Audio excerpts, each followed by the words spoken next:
everybody, it is Romania Black, and we're on episode 19 of 86. we're at what, 19, 20, 21, 22, 23. We're at the 5-episode warning, which seems very appropriate because it seems like we're entering our final battle of the season, which is against these giant cannon-like entities that seem, the Morphos, that seem really impossible to beat, but our crew of 15 is going to take it on. So I've liked the last several episodes a lot, but what I've liked even more is that there has been a lot more discussion in the Discord than I was feeling really bummed last episode because there just wasn't a lot of channel discussion, and I was like, do I just go ahead and just watch everything and just get it over with because nobody's really talking about it? And then Mateo El Fidel, who will be one of our philanthropy tier members that I'll mention here in a second again, they joined the chat and they just kind of like got it back on track, and I was like, oh my gosh, thank you, because I was like, yay! Start talking about the characters and the stuff all over again, which has been really great. So I felt bad they joined before episode 18 came out, and I was like, please don't judge me, because I'm like, honestly, the Discord channel, it was like tumbleweeds, and then they came in and got a lot more chat generated, and that I think was a really good thing. So huzzah. Yay. But going into this, the one thing I'm very curious about is we have 5 episodes.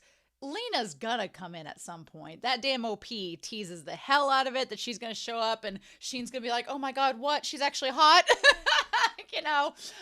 I feel like she's gonna come in. It's just gonna be like, to what capacity? How is she finding them? Because we established when they left back in episode 11 that there was no way to trace them. So how is that happening? And nobody is helping San Magnolia. Nobody cares. They're like, no. So we were talking about, someone brought up the idea. They're like, well, what if the uncle, like, we're just, because they know how much I don't like the uncle character. Like, what if he ends up becoming Legion? And I was like, oh God, that would be like, we had to fight Ray and give him his salvation by destroying him. Then we have to fight Kiri now with the Morphos and give him his salvation. If that damn uncle becomes a Legion and we have to go give him salvation, I'll be like, 3 times a charm. I'm out. But I definitely could see this show doing some really cliche thing where he's like, and it's not even cliche, I just hate that uncle character so much and I want him gone from the series. But I could see him being like, well, here's this secret way you can find the other, countries. I just didn't want to tell you because I thought we should all die. And I'm like, but if something like that happens, I'll be like, oh my God, really? Okay. But we'll see. I'm very curious to see how Lena is going to get to all of them. I know she is. The OP teases the hell of it. You know it's going to happen. It's just a matter of how. So I don't know, but I'm excited to find out. So before we start, I want to give a very quick shout out over to our philanthropy tier over on Patreon who helps support me and support the channel. I am so grateful for you all. Several of you are in the Discord talking about these shows, which is a lot of fun to check in on and see what everybody's saying about them. So with that being said, thank you so much to Alex Cornejo, to Anime Annie, to Be Happy, to Dana, to Destiny Marie, to Danger Zone, to Eric, to Kiri, to Loisiji, aka Frogman, to Lyndon, to Matthew Palfinier, to Nameless Monster, to Murphew, to Nicholas, as well as Sunspots, Shimoyama, Trails, Translucent Men, Schlap-a-lot, and then, of course, Mateo El Fidel. Thank you all so much. Thanks to Patreon. Thank you to my subscribers. I really appreciate it. All of my love. So yeah, I don't know. I feel like this episode is going to be like, we're on the way to go to, if we're going by narrative standards, we're on our way to get to the Morphos. Something is probably going to get in our way to keep us from getting there, right?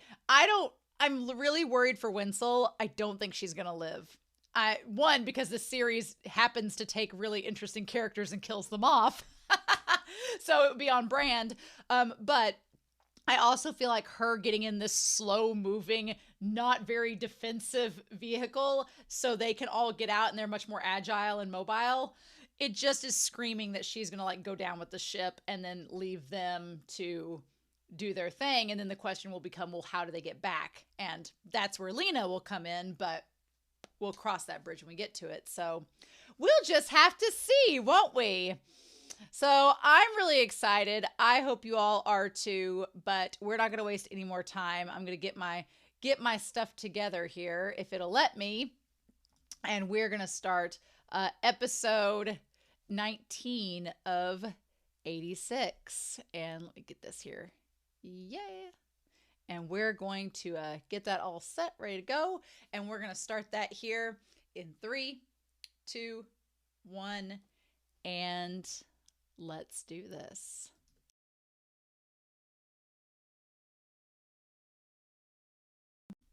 Well, this episode got a lot accomplished.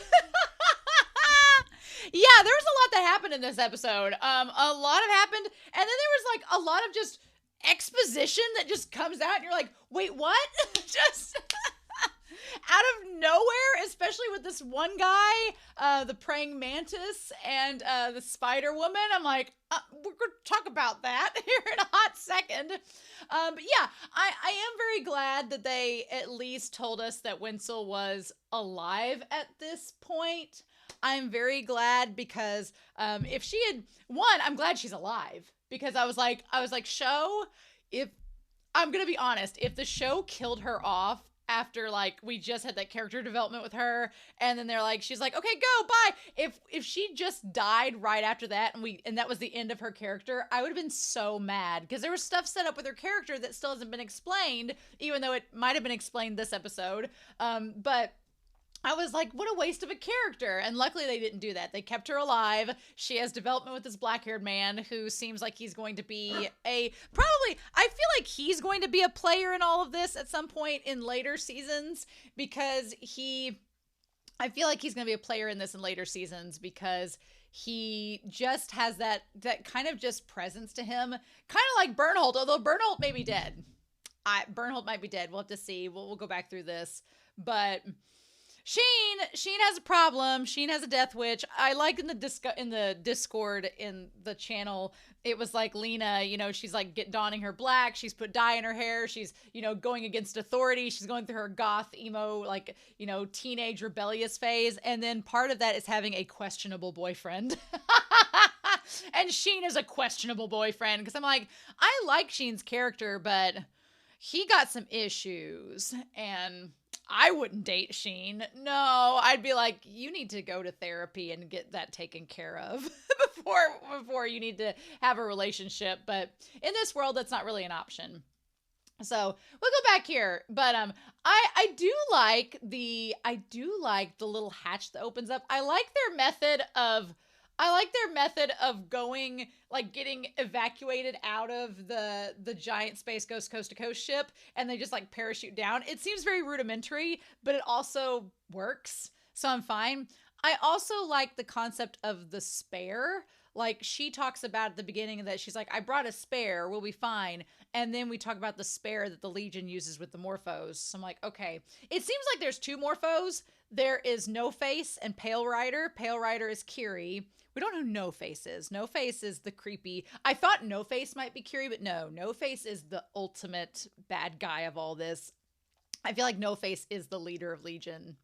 And Pale Rider is Kiri, which kind of goes along with the whole night theme. He's also from the Nozen clan, so he's distantly related to Sheen. So there's that whole motif. We'll talk about that.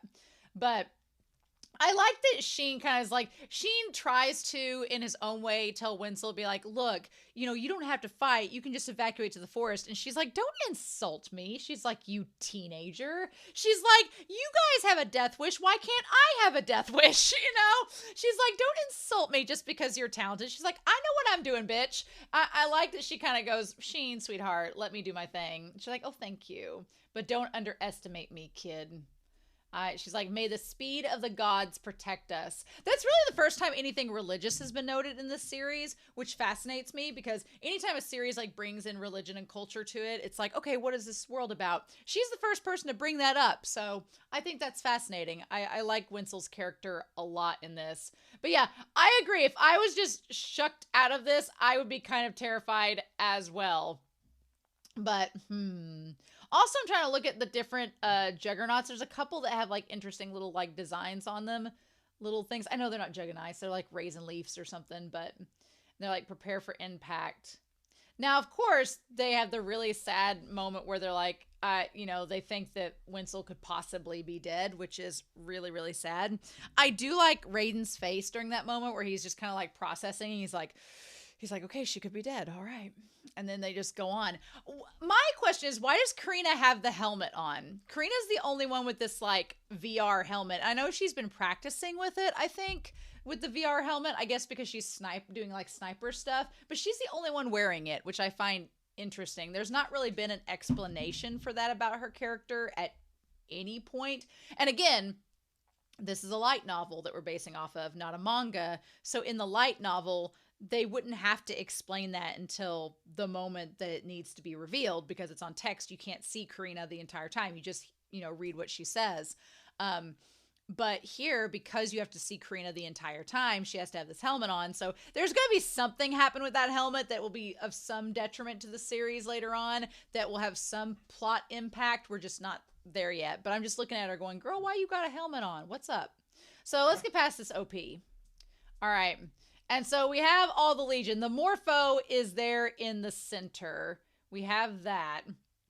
And we talk about them on the thing being like, with this many around, Sheen's ears can't help us alone. Yeah, I can't imagine what Sheen would be going through if that was just nonstop in your ears 24/7. You're just like, I'd have the biggest migraine, and there would not be enough medicine to cure it. So I feel bad for Sheen having to deal with that, right? So let me go here. They're approaching their target. And okay, so the one guy, he has silver eyes, right? So we know that Sheen is a mixed race. He's a mix between the Onyx that has the black hair and the Pyronays or whatever that have the red eyes or whatever. But the red eyes come from the fact that he's, the psychic clan that kind of is related to Frederica. But then the red hair that Ray has ties back to the Pyronay or whatever. So this guy here, because we're going by hair color, this guy here has to be related to the Nosing clan, or at least he's an Onyx too. So he has to be related somehow to Sheen or from the same place. I feel like that's important to note, right? He's got some tie in all this, and he seems somewhat invested in Sheen, especially alongside the others. So yeah, they're just barreling through, and they're like, are they leading us somewhere? And he's like, with this many around, Sheen's ears are not helpful alone. We just have to keep going. They're trying to keep us from going somewhere, but the reality is they're trying to lure them out so that the Morpho could attack them.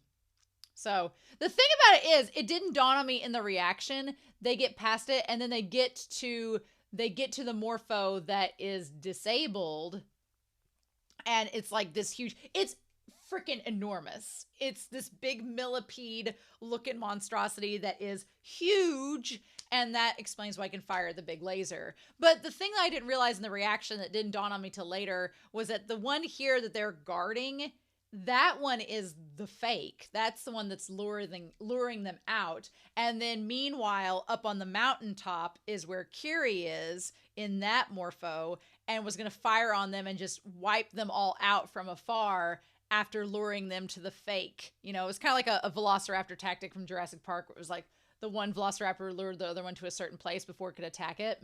Yeah. And so they're like, we've sighted the enemy near the high-speed terminal at the city.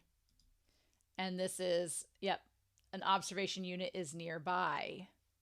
So we're going to begin combat. And then they get closer to it. And you start hearing Kiri saying, I'll kill you, right? So it tries to fire for a hot second, right? It tries to fire from its location. And Sheen's like, well, this is weird, because it doesn't seem like the voice is coming from there.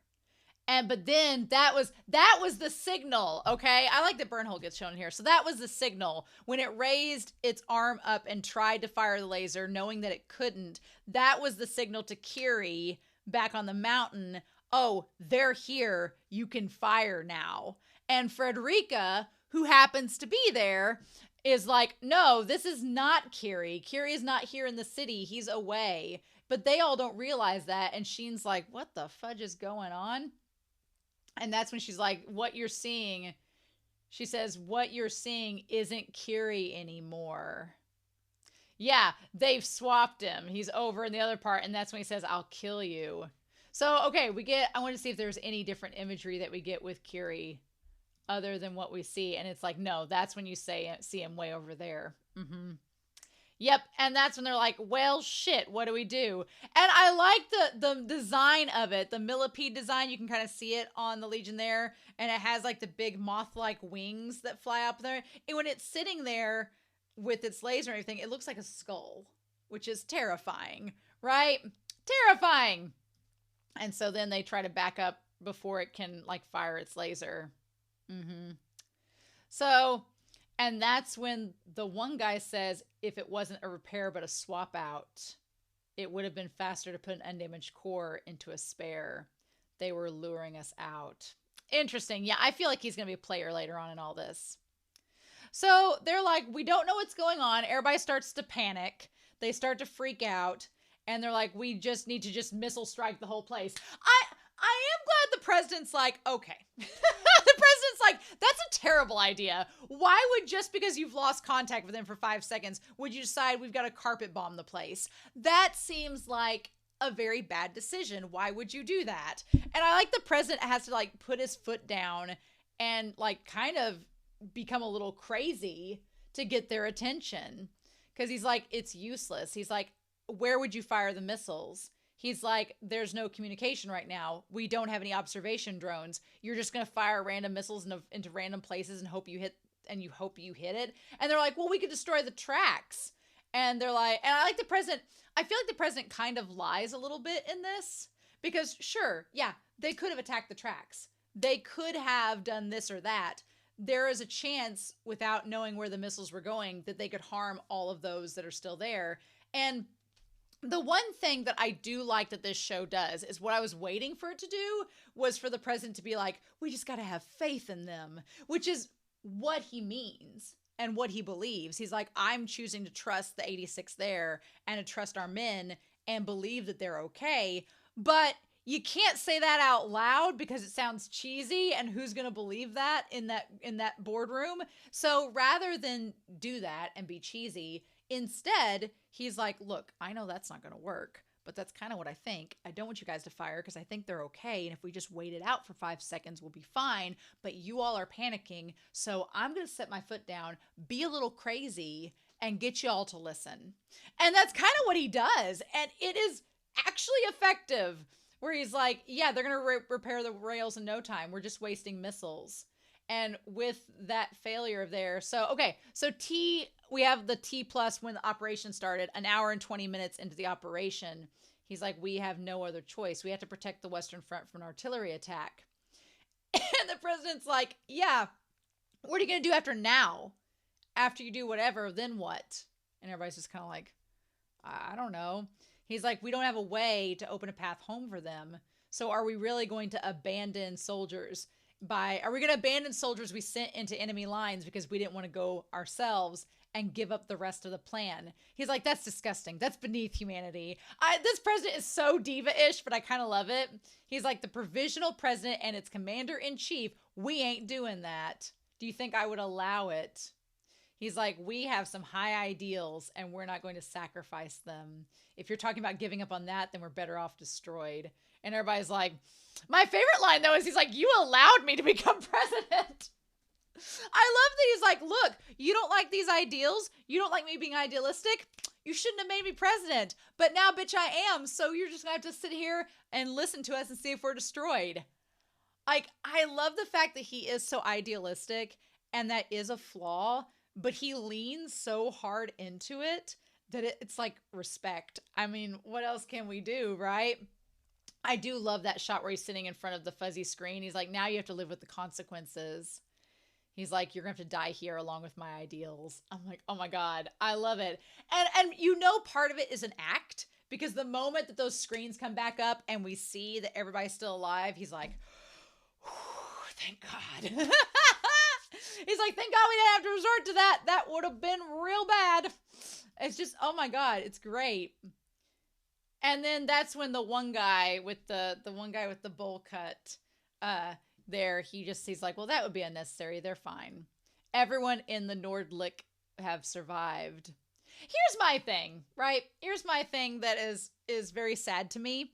And that is you have Undertaker, Werewolf, Laughing Fox, Snow Witch, Gunslinger, A-Leader. A-Leader is, I'm assuming, Bernholt.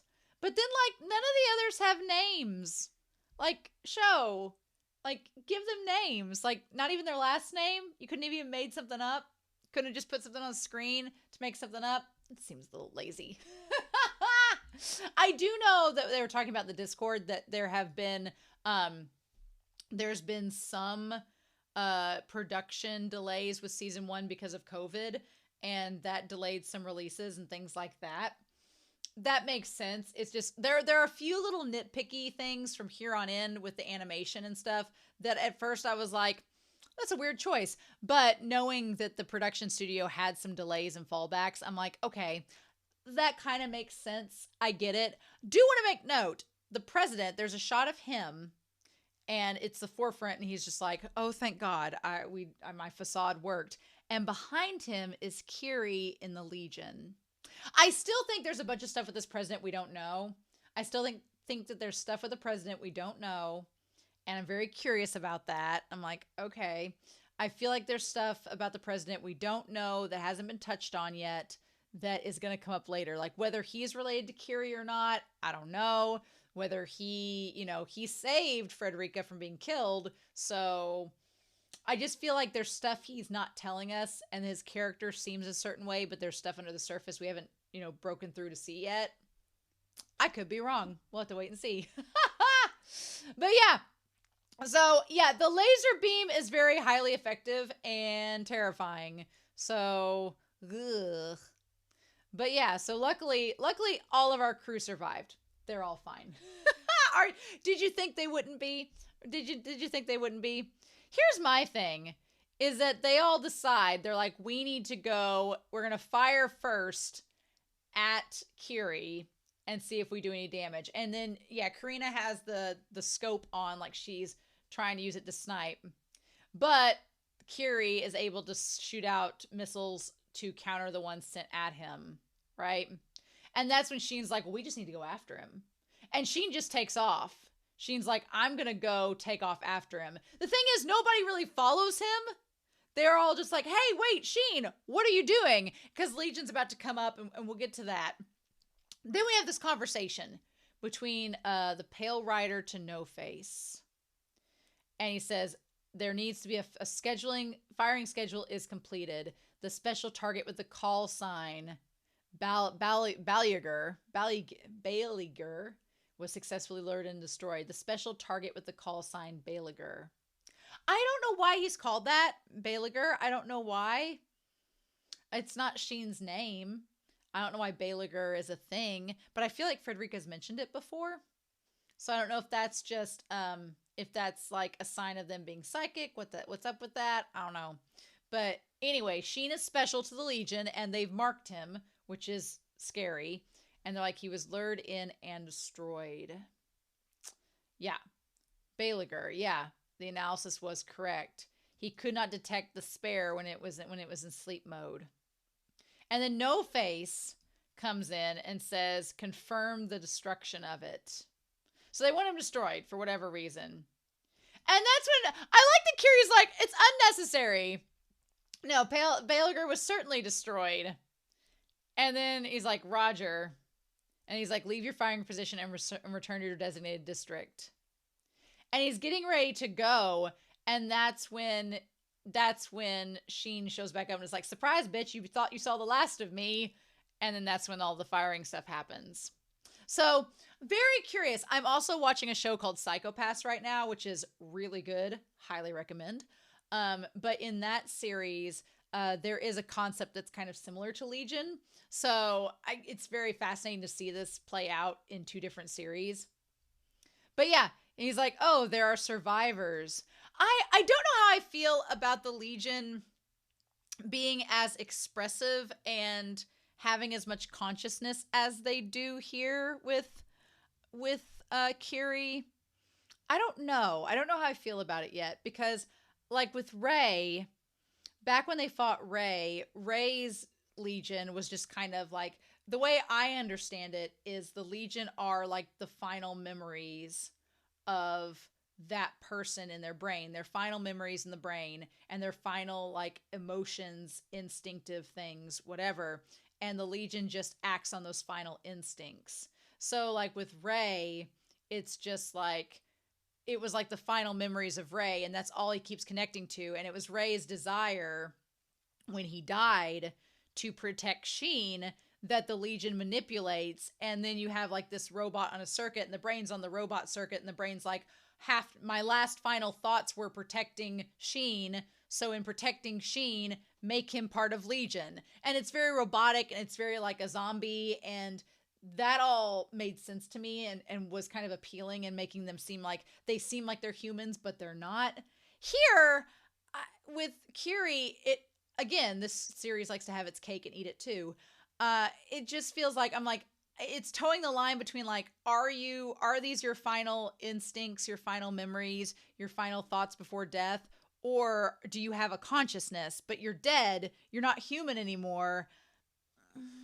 I don't know how I feel about that. I don't know if I like it or not. I feel like it's almost too much with Curie, because it makes sense. It's like, oh, they're survivors. That's fine. But then his like thing against Sheen, we'll talk about it here in just a second. Because like all the missiles and stuff come out, and he's like, oh, maggots. He's like, do you think your guns can defeat me? Now that part there, I get that if Curie died thinking the enemy were maggots and like they couldn't defeat him, he's like, I'm going to keep fighting and keep doing this. I guess that makes sense for his character. I get that. But then Sheen, he sees Sheen coming at him. Sheen has like abandoned everybody else and is going after. He's like it's like Belager, you can still move. He's like, it's impossible. But then he smiles exactly like Sheen, right? And he's like, that you're still alive. So like apparently the Nozen family crest is a headless skeleton, like the Skull Knight. That makes sense, I guess. Seems to fit. And then he's going to fire the laser at him and saying he's going to kill him. And it's these two facing each other. And he's like, I'm still too far away. But Sheen is acting exactly like he was earlier. You know, he's not taking his teammates into consideration. He's not thinking about his future. He's just like he has a death wish. And he's like, I'm going to barrel forward until I die to get closer to you. And he's like, we're going to do fire again. And then like, Sheen, hey, listen to us. And he's like, no. And No Face says you are instructed to leave to your escorts and withdraw. But then Pale Rider says no. He's like, that order is unacceptable. I'm going to destroy the enemy. The enemy isn't dead like I told you. And No Face says, I repeat, you're instructed to leave. So the No Face seems like it has a failsafe over all the other Legion. The No Face is like the absolute rule. That's like, no, I told you, you were instructed. Don't be glitchy. Let's go. And I think it's interesting that Curie is not glitchy in his version of being in the Legion, whereas Ray was very glitchy. So maybe Ray, there was a disruption where Ray wasn't listening, and his consciousness of his last remaining memories were like conflicting with the orders. Maybe, possibly, you have to withdraw from the combat zone. And I don't like seeing Sheen like this at all. I don't like see Sheen with the dead eyes, like the president back there. He's like, if you make that desire to kill me that obvious, it's easy to find you. And they're like, what's wrong with Sheen? And No Face says the enemy has the advantage in this range, so leave. Your weapons will be fatal to their... That part was a little bit weird, because it's like they wanted him destroyed, but then they're like, no, your weapons are fatal. So I don't know. Maybe they destroyed him to where Legion could go find him, and here they're like, no, if you aim at him now, we won't be able to take him into Legion. And they're like, Sheen, what is wrong? Why aren't you answering us? Oof. It's so creepy. You are not permitted to participate in these battle. I don't like as it keeps going back. It did take a little bit longer, and I thought that might have been a production choice, where instead they just kept the faces going together till they merged. It could have happened a little faster, but I did like the idea that, of course, Frederica has said they're literally the same person. But you need to return. And neither of them want to leave. But then it says you are to withdraw to the combat area. You have a protection violation. I like that eventually No Face is like, I told you, you didn't listen, so I'm going to stop you from attacking. And then he's like, fine. Roger. He doesn't get a choice anymore. That's the thing. Once you become Legion, it seems like once you become Legion, you're part of the hive mind, and No Face is in charge of you. And you cannot go back against No Face. So No Face is interesting. Very curious. I'm like, And then he starts to withdraw, and Sheen's like, what the hell happened? And I like that there's like on the unit there says Unit C, minor problem. like just a wee little problem with the ship there. But then everybody's like, hey, Sheen, we're surrounded by Legion. You might come back. You might come back. Gunslinger is like, there's a friendly lock on. You might come back here. What do we do, Sheen? And the episode's called Stay This Way Forever. Which you could tie to, are things going to stay this way forever? Fighting these battles, fighting Legion over and over again. Is it going to be like, are these people like Curie as the Legion now, as the Morpho, and Sheen, are their personalities and stuff going to stay this way forever? I feel like the situation with Winsel and the black-haired character are kind of an example of, no, things don't stay that way forever. Things do change. And we'll talk about that in a second. So Sheen wants to follow the Morpho. And Bernholdt's like, that's a stupid idea. Bernholdt's like, why would you follow them? And then Sheen's like, well, that's our job. Our job is to take it down. If we leave now and abandon the objective, then the Morpho's laser is just going to get recharged. It's going to kill us all, and we're going to all die anyway. So what else would you have us do? And Bernholdt's like, well, not die, that's for sure. The only thing I'm scared of is that Bernholdt was like, yeah, sure. He's like, you guys go. I'm not going to get killed. I'm going to turn around here and fight these thousands of Legion. You guys go and we'll handle this. That one line is like, we can't keep up with your mobility. I'm like, that part is kind of weird to me because I'm like, they're in the same weaponry. Technically, they can keep up. It's just maybe strategically or with experience, they're not used to handling and maneuvering the gear as much. But then I'm like, so you're going to go against all these Legion and die anyway? I don't know. I feel like that was a convenient plot way for the 5 of them to separate from the others. I feel like that was just a way for them to do it in the story, but I'm like, do they end up dying? Because they say good luck and then they leave them. And then we have Kiri as Pale Rider saying that mark belongs to the Nosing clan. And he's like, follow me, Belager. You have no place except on the battlefield, but if you still intend to cling to your pathetic life.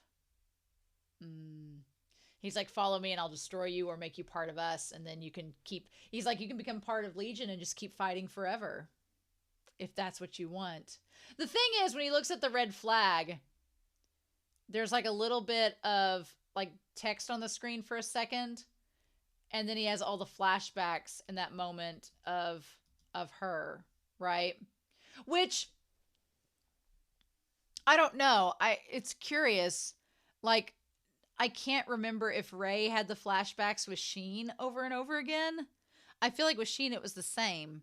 But, which I guess that is the case because, here's the thing. Sheen keeps seeing the same imagery with Kiri over and over again, right? And with Ray, he kept seeing the same imagery over and over again. But here, through Kiri's perspective, we see all this flashback of stuff. And I don't know. I almost would have rather seen this through Frederica's perspective rather than Kiri as the Legionnaire, because then it's like, are you human? Are you Legion? The world building there is a little wonky to me. But I am glad we get this flashback. So we see him with her. Also, Kiri looks a lot. He has the gray eyes. He looks a lot like the guy in the boardroom, the praying mantis. He looks a lot like Mantis. I'm going to call him Mantis for now. He looks a lot like Mantis. So are they related? Maybe? And then she's pointing at her handkerchief she wants him to get. Now, the old Jihad Republic, the flag now is green. The old one was all red and black, right? Which seems a tie to the red and black hair and eye combo. And then he gets it for her and he smiles to her. So she's like, she's the only one in the throne room. We don't see the rest of her family, right? And then we see him freaking out thinking that she was dead. Yeah, he thought she died. He's like, I'll teach you. The comrades you lead, the place you call home. He says, everything that keeps you human, I'll make it so you're all alone. So yeah, Curie's like, I want to make you like me, where you don't have anyone else, because he thinks that Frederica died. Now, do I think that at some point in this finale, before Curie is destroyed, he's going to see Frederica and realize she's alive? Absolutely. But I don't know what the impact of that's going to be or what that's going to do. I think that him seeing her or hearing her will lead him to be destroyed, but we'll see. Meanwhile, Sheen is here, and it's been about 4 hours since the mission. It's been 5 hours, 16 minutes since the mission began. It's been about 3.5 hours, 4 hours since they faced off against Curie. And they're like, your smaller force moves much faster than an entire army. And Sheen's like, yeah, tell me something I don't know. From being in Spearhead, right? And he's like, yeah. He's like, we can't offer artillery support or air support alone or send reinforcements. And Sheen's like, what else is new? That's what we've been dealing with while we were in the 86. He's like, that's fine. We went after you all. That's kind of what we were expecting. Never expected anything else. He's like, there's no other way. And so then he's talking to the black-haired. He's talking to Mantis. He's like, just because we left it to you once doesn't mean it has to stay that way. It's not fair. If you've changed your mind, you can fall back. But we all know, he's like, you're joking. Every minute we spend retreating is a minute that they get deeper into Legion-held territory, and they'll get harder to find, and then they'll try to kill us all once they regroup and fix the laser. Yep. He's like, we're either gonna, if we can't defeat the Morpho, we're gonna die anyway. And Sheen's not wrong. He's like, we've got a mission. Either we defeat the Morpho or we're all doomed. So I don't even know what do you expect us to do. And then, yeah, we see the destruction there from the city. Retreating today to die tomorrow is meaningless. He's like, sure. He's like, fine. And they all see the damage caused by the laser. He's like, that's all from me. And then he's like, any questions? Okay, so then Sheen turns the signal off, so he's not talking to Mantis anymore. So Fido's freaking out, and now it makes sense why, because Frederica was inside him. Now it all makes sense. Meanwhile, at the command post, that part I was like, why is Fido freaking out? But then we find out Frederica snuck aboard, surprising no one. So at the temporary command post, which is where we find out Winsel's alive, we see the Raising Gleefs that got back. We see at least one of them. And Mantis sees one, and he's like, and he turns it on and says they weren't even slightly interested in coming back. Okay, so there are body bags there. There are body bags there. There are people that have died. So did Bernholt die? I'm going to be so sad if Bernholt died. Damn it. Their attention was elsewhere. They're going to die in battle sooner or later. They weren't even worried about you. I'm sad to say they didn't even ask about you. Oh no, that's so mean. I like that as he's walking up towards her, he's still on the communication. Like they don't know that they're getting closer to one another. I'm like, really? Of course not. She's like, if I had kids 10 years younger worrying about me. So she's 26. She said they were, 15, 16? So she's 26. Okay. I'd die of shame. And then he's like, I'm sure you managed to avoid combat, but I'm impressed you made it home alive. I like this kind of weird, passive aggressive way he approaches her on the stairs. And she's like, I know you're there, bitch. Your skills are as sharp as ever, Spider-Woman. And she's like, the Black Widow who slays the Legion. She's like, stop that murderous praying mantis. Usually praying mantises usually chop the heads off their mate before they eat them, and usually it's the females that do that, so that's interesting to me. Also, the idea of Legion chopping off people's heads and possibly being connected to this guy, interesting. But I like calling him Mantis. We don't know his actual name. It's not been revealed to us. I'm just going to call him Mantis. She's like, you know where that name came from, right? He's like, I'm the one who came up with it. And he says there aren't many brides who had to wear mourning clothes for their husband's funeral before they got to wear a wedding dress. And she's like, so basically the man she was engaged to, it was like an engagement ring. The man she was engaged to died before they could get married. And she's like, you're terrible. The major general and I were ready to annoy you by filling the wedding hall with roses. And what does he say here? He says, this is what you get for rejecting me.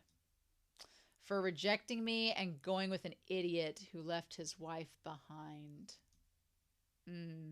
Okay, so at first I wasn't sure what that meant. I was like, was he married before? But no, what he's suggesting is he's like, you and I could have been a thing, and you rejected me to get married to this one man, but he left you behind to go battle and died.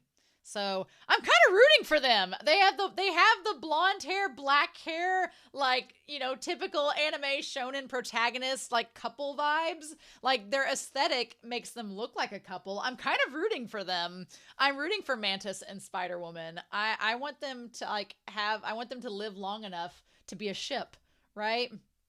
It's like, I don't care about the monsters. Meaning he doesn't care about Sheen or any of the others, but I don't want to see you crying over them again.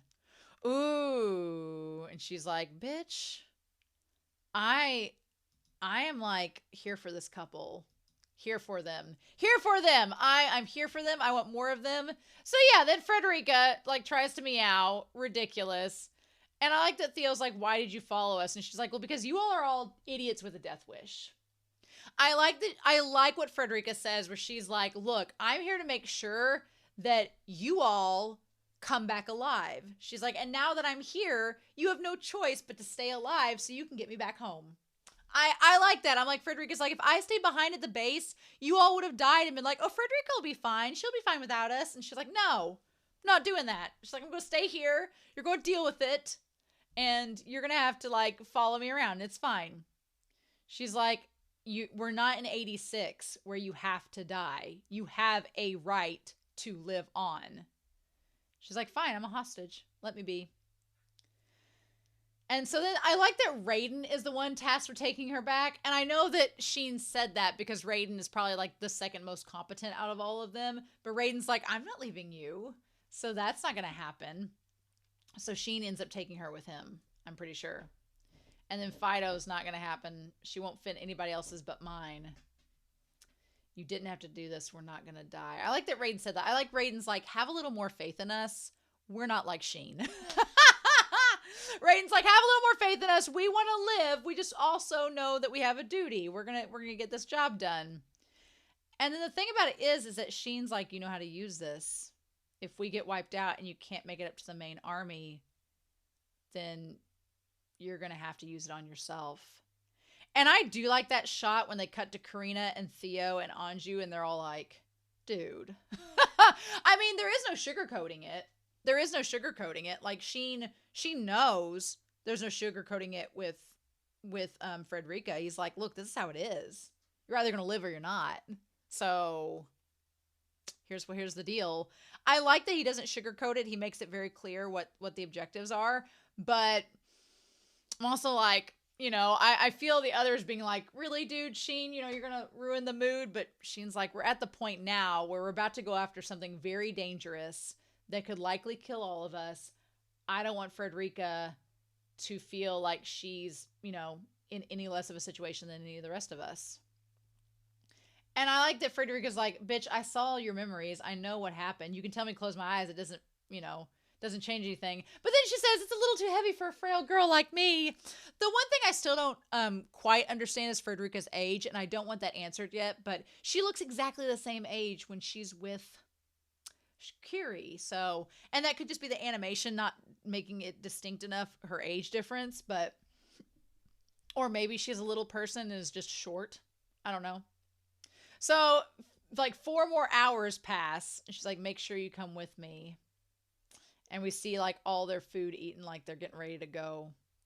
I do like the symbolism of as they're like trekking along, like a little bunch of bugs, like ants going towards the giant anteater, is as it were. I like that there's a divide in the screen and there's Sheen and he is still separate from the others. Like,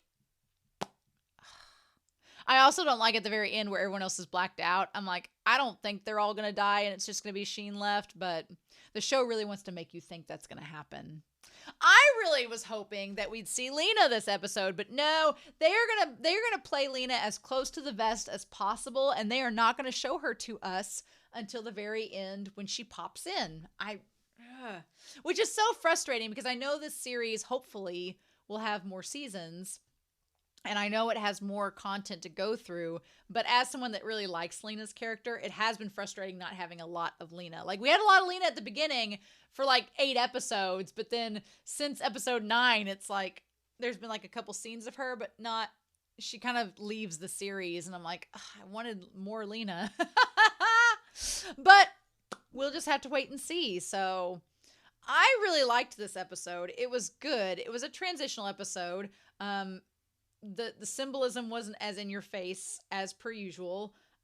It was just setting up more with Curie, of them going after the Morpho, of them getting further and further separated from Jihad. What do we do about this? What is Jihad going to do? There is that question of what is exactly like Jihad and Wald and Goa going to do now? Like, how are they going to handle this? And I have no clue how Lena is going to know where they're at. I know she is. She's going to show up, but I don't know how. So I'm going to be curious to see how the show explains that. But we'll cross that bridge when we get to it, won't we? So I'm really excited. I hope y'all are too. I'm excited to hear your comments down below. Please let me know what you thought of this episode as well. If maybe I missed some maybe I missed some, not spoilers. I don't want spoilers. I don't want spoilers yet. But maybe I missed some symbolism that y'all want to talk about. That'd be nice to know, but I'm super excited. Yes. I think the development of Mantis and Spider-Woman as a potential ship is the best thing in this episode. But I also like we getting a little bit more of Curie's perspective as Pale Rider. So curiouser and curiouser, but I hope y'all have a wonderful week. Please stay safe, take care, and I'll be back real soon with more 86. Bye.